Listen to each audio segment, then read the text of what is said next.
Ayan, so may bumili sa atin mga tools. Ayan, so kailangan niya ikarga sa motor.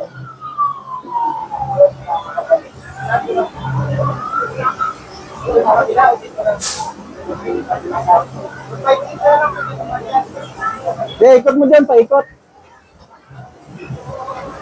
Ano, pick up yan? Motor, paikot niya lang dito. O kaya i-counter niya na lang. Hindi siguro nakita eh.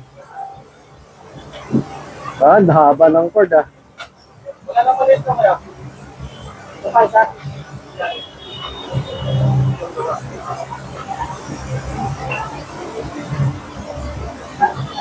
Ayan, so na-testing na natin. Kukunin na ni Sir ang kanyang welding machine.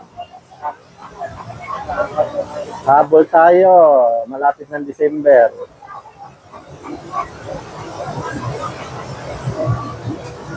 Bayad na to?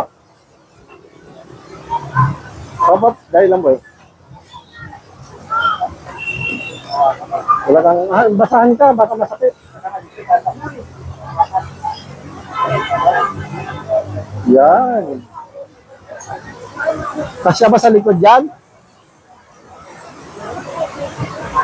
Wala naman na gulong. Walang gulong.